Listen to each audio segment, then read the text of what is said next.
From the studios of Farm Journal Broadcast, this is AgDay.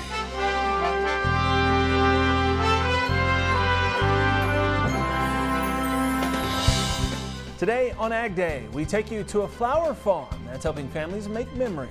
Just anything you can think of, we can do it all. New information about the lone suspect arrested in the Fair Oaks Farms abuse investigation.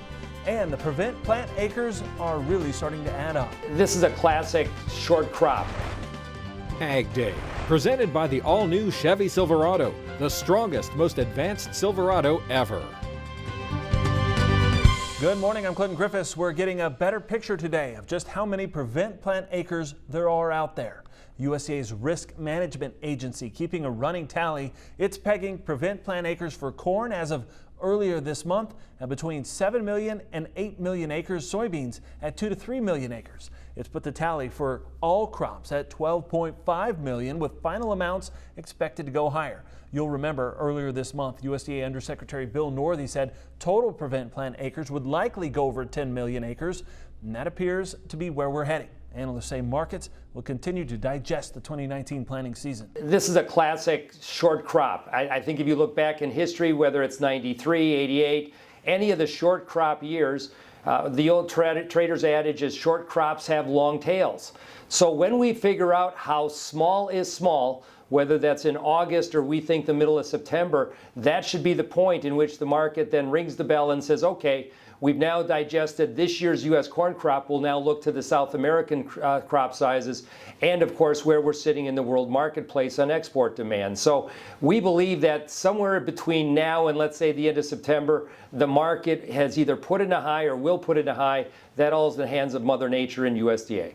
USDA's Farm Service Agency also announcing additional steps it's taking with prevented planting claims. For just this year, FSA is giving state executive directors the ability to determine if there has been widespread prevent planting in the state, and if that's the case, county FSA committees can waive the requirement for producers to provide documentation of their intent to plant. We know that some of those cover crops will be eligible for trade aid. We told you yesterday the second round of Market Facilitation Program payments has gained approval from the Office of Management and Budget. The payments, totaling $16 billion, are expected to start next month. Tyne Morgan spoke with Alan Hoskins, the president of American Farm Mortgage and Financial Services. Now, last year, MFP payments were beneficial to many farmers, and Hoskins says he thinks those payments will be even more important this year. We are fortunate that we have seen the administration and Congress come through with the MFP payments for us. That's going to be a welcome sight to have those hit, regardless of what happens the rest of the year, because certainly we know that the trade issues aren't resolved yet. So we don't know what the markets are going to be, and that MFP payment this Hoskins saying he's continuing to see farmers trying to put seed in the ground. He says the bump up in prices recently is giving many farmers some optimism. Now, USDA still has not released just how much the payments will be. Keeping you updated on the trade talks with China, President Trump has again threatened to slap duties on another $325 billion in Chinese goods if Beijing doesn't meet his trade demands. We have a long way to go as far as tariffs with China is concerned if we want. We have another $325 billion that we can put a tariff on if we want. So we're talking to China about a deal, but I wish they didn't break the deal that we had. We had a deal where China opened up. We had a deal where there'd be intellectual property theft would be taken care of, because it's estimated that they steal $300 billion worth of intellectual property a year. As for China buying more U.S. farm products, the president saying, quote, they're supposed to be buying farm products. Let's see whether or not they do, end quote. China says it is always sincere in trade negotiations with the Trump administration. A Chinese spokesman responding to President Trump saying there was still a long way to go before a deal is reached with China. And China's foreign ministry spokesperson also saying the U.S. should show determination and perseverance and work with China to achieve a win-win trade deal. Adding, quote, if the U.S. imposes new tariffs, it will be tantamount to setting new obstacles to the trade consultations between the two sides, which will only make China and the U.S. have a longer way to go for reaching an agreement, end quote. There could soon be a trade deal on another front. Reuters reporting U.S. and Japanese trade officials are working on a small trade deal that would involve agriculture and cars. The deal could be agreed to by President Trump and Japanese Prime Minister Shinzo Abe in September in New York, and it may involve Japan offering U.S. farmers new access to markets in return for reduced tariffs on Japanese auto parts. U.S. trade officials have been seeking increased access for U.S. beef and pork products. And there is some movement regarding the U.S.-Mexico-Canada agreement. U.S. Trade Representative Robert Lighthizer met with Democratic House Speaker Nancy Pelosi and the House Ways and Means Chairman, Democrat Richard Neal, earlier this week. Now, Lighthizer continuing to answer Democratic concerns regarding the deal in an effort to help clear the way for a House vote on the trade pact. Our Washington correspondent Jim Wiesmeyer says his sources see a possible House vote in October, November, but he says some are not ruling out a December vote. An update on a story we've been following after the U.S. found unapproved GMO wheat in Washington state earlier this month. South Korea says it has found no unapproved GMO wheat in U.S. wheat or flour. Those ag products tested in the wake of the U.S. finding that unapproved GMO wheat. Now, the ministry is saying it will continue to test imports, but is removing the temporary block it put on U.S. wheat after the discovery. The lone suspect arrested so far in the Fair Oaks Farm abuse investigation is being released on bond. A bond hearing was held for 36-year-old Edgar Cardozo Vasquez. It's reported he bonded out for $1,000. Bond was initially set at $20,000. The Newton County Jail telling AgDay Cardozo Vasquez was being handed over to ICE, which had placed a hold on him. Cardozo Vasquez still facing a felony charge of torturing or mutilating a vertebrate animal and a misdemeanor charge of animal cruelty. He was arrested after an animal rights group released videos last month showing calves being thrown and kicked at Fair Oaks Farms in Indiana. Police are still looking for 2 other suspects in the case. Never a dull moment, it seems, when you're out checking field conditions, as meteorologist Cindy Clausen shows us. Today's crop comment. Cindy? Well, Clinton, just look what popped up while Jeremy Miner was out in the fields of Iowa. Yep, that's a tornado. Jeremy is a technical agronomist for a seed company and instantly became a weather spotter when he saw this off in the distance in Atlantic, Iowa. That's in the southwestern part of the state. Now, there were 2 tornado warnings in that area on Tuesday. Well, speaking of wind, won't be that windy, but we do have some higher winds in parts of the U.S. today, especially in the plain states. We'll see those winds picking up a bit this afternoon, and in the northern high plains as you get over towards North Dakota, Wyoming, and kind of over towards the Rockies. We're going to be northern Rockies looking at some windy conditions. Overnight, most areas diminished, but as we head through our Friday, we see them picking up again from the Great Lakes down to southwestern Texas and in a fair amount of the west and along the U.S.-Canadian border, as we do have a frontal boundary near there. I'll have your national forecast coming up, but for now, here are some hometown temps. Introducing Farm Journal TV, on demand 24/7. AgDay, Machinery Pete TV. U.S. Farm Report on your phone and tablet. Download the Farm Journal TV mobile app today. Winter wheat harvest is about 2/3 complete according to USDA. Coming up, we'll talk markets and price potential over at the Agribusiness Desk. And later, the potential for a lifetime of love. We'll see how this Tennessee farm is helping seal the deal today in the country. Closed captioning is brought to you by BASF. Grow smart with BASF. We create chemistry.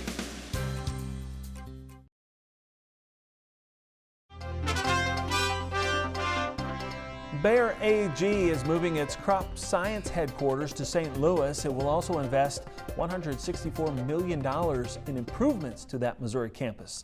The move expected to bring 500 jobs to the St. Louis area. The announcement comes as Bayer closed its North American crop science headquarters in Raleigh, North Carolina. The 500 new jobs in St. Louis expected to be a combination of transfers from Raleigh and new hires. Dan Huber with the Huber Report joining us today to let's talk about this wheat market, because I know there's a lot of folks out there working hard to get the winter wheat crop in. Sure. We're growing this spring wheat crop. It's getting ready to start harvest here before long. Where does that market sit globally, and where does the U.S. producer sit in the middle of that global market? Oh, certainly. The globally, that was really one of the few things that came out on the July report that really was a positive, and not that the market really jumped tremendously on that news, but world ending stocks were dropped harder or further than anybody anticipated, which is a good sign. And you look around the globe, Europe is having a little bit of dry weather problem, probably not enough to really impact the crop. Is probably far enough along.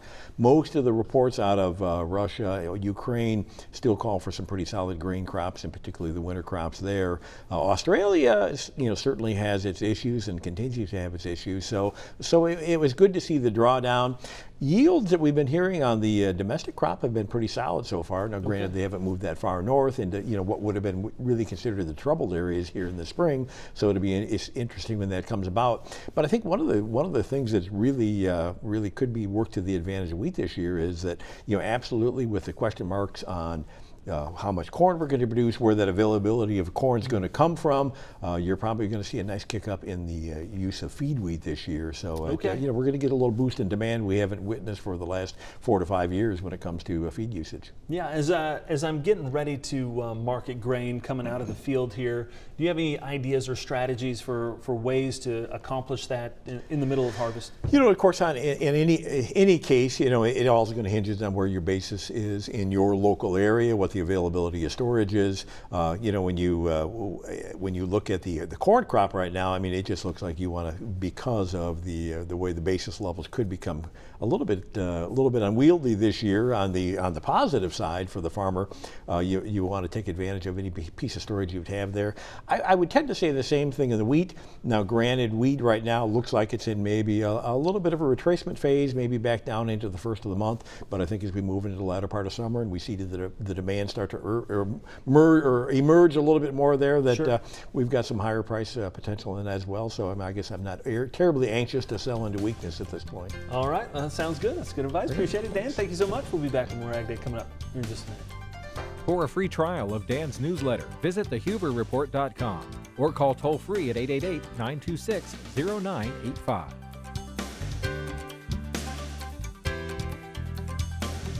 The IBM Watson Decision Platform for Agriculture, helping to feed a hungry world with the power of AI.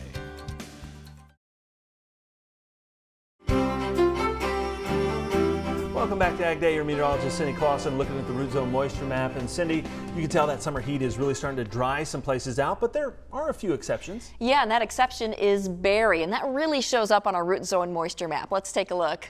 You can really see that swath of blue from the Gulf Coast and starting to get up into the southeastern part of Missouri and over towards Memphis, southwestern Indiana. Now, this data ends on Tuesday, so it doesn't have the continuation of berry up into the Great Lakes area and into the northeast, but you could see they dumped a lot of rain down in the central Gulf Coast. Most everywhere else has actually dried out in the last week or so, and you really notice that in the far southeast and also in parts of the southern plains and over into the Four Corners region, where we really have seen a big difference in showing up in that dryness.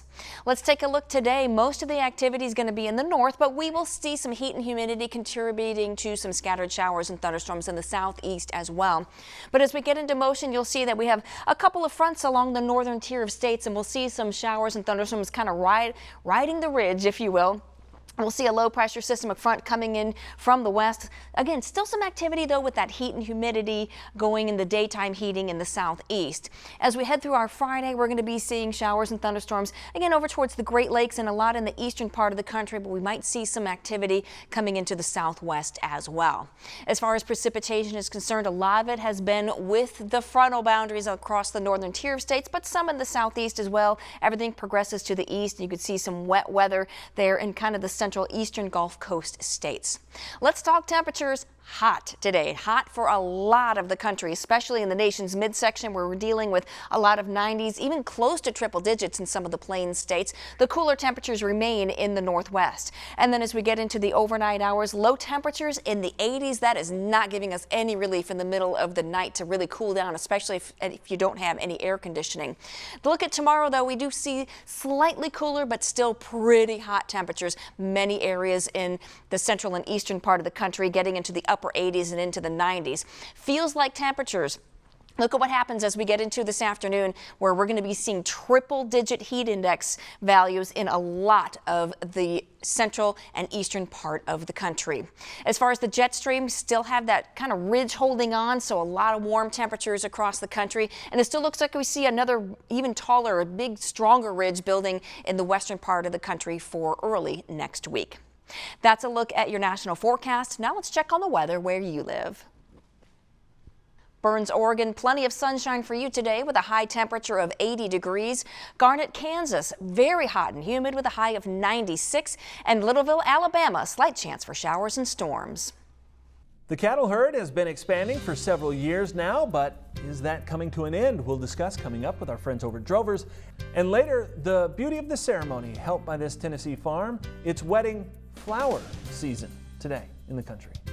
Plan for the unexpected with weather forecast updates. Local forecasts are delivered right to your cell phone each morning, making planning a little bit easier. Just text Weather 6 to 31313 to get started.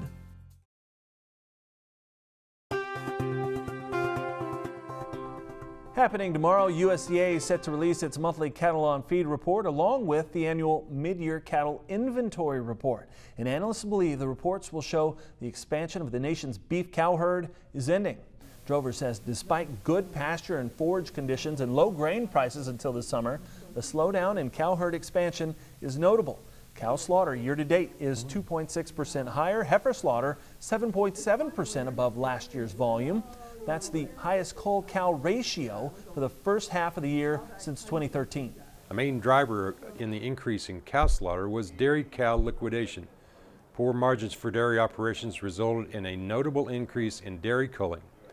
Analysts believe the mid-year inventory report will show numbers about even with last year, with beef cow replacements down about 1.5%, another indication that expansion is likely over.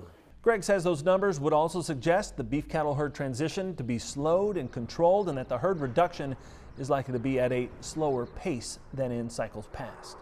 Sales of alternative meats, milks, and eggs on the rise. According to the Star Tribune, sales grew 11% last year. That number from the Good Food Institute and Plant-Based Food Association. Those two groups interested in advancing plant-based foods. The market reaching $4.5 billion last year.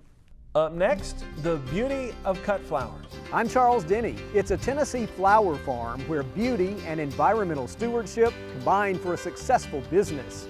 We're touring Severe Bloomin' next on AgDay.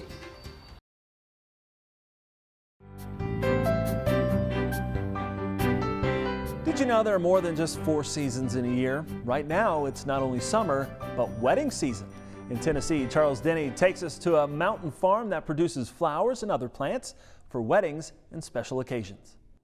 Perched in a corner of Tennessee where rolling hills give way to the Great Smoky Mountains, you'll find successful flower farmers. At Severe Bloomin', they don't just arrange flowers, they grow them first, along with more than 100 varieties of plant life, all with a nod to environmental stewardship. As far as fertilizer usage, we don't use much, and a lot of these plants don't really require a lot. So instead of just feeding a lot of inorganic fertilizer or even organic fertilizer, we more feed the soil. Severe Bloomin' owners Robin and Whitney Erie specialize in cut flowers. We do wholesale to florists and floral designers all around the greater area, and then we also sell at farmers markets. And then we do flowers for weddings and other events, galas, business events, you name it. In the heart of wedding season, Severe Bloomin' is a busy place, sometimes even more wedding requests than they can handle. We can either do a bridal bouquet and a boutonniere, or we can do a whole, just anything they can come up with. We've actually done several Indian weddings, multi-day Indian weddings, where they've had us make sculptures, or just anything you can think of. We can do it all. Can they ever? And how did Severe Bloomin' get its start? Their very first client, the Erie wedding. I said I would grow all the flowers for our wedding, and I did, and we haven't stopped since. We're claiming them. The Eries and another business partner are all graduates of the UT Herbert College of Agriculture. They met when they were students here, majoring in horticulture and perfecting their skills here in the UT Gardens. Herbert College leaders say they're thrilled to see Severe Bloomin' doing so well, finding a niche market for their flowers. In any horticultural enterprise, there's a business sense behind it. But to see this locally for a unique commodity, specialty cut flowers, to be successful and to have a great market that is local or in our area and region, it's really exciting. Severe Bloomin' isn't done just yet with expanding their variety. They're willing to try any type of flower or plant. To grow their business, they grow more beauty. This is Charles Denny reporting. Thanks, Charles, and that's all the time we have this morning. Sure glad you tuned in. From all of us here at AgDay, I'm Clinton Griffiths. Have a great day.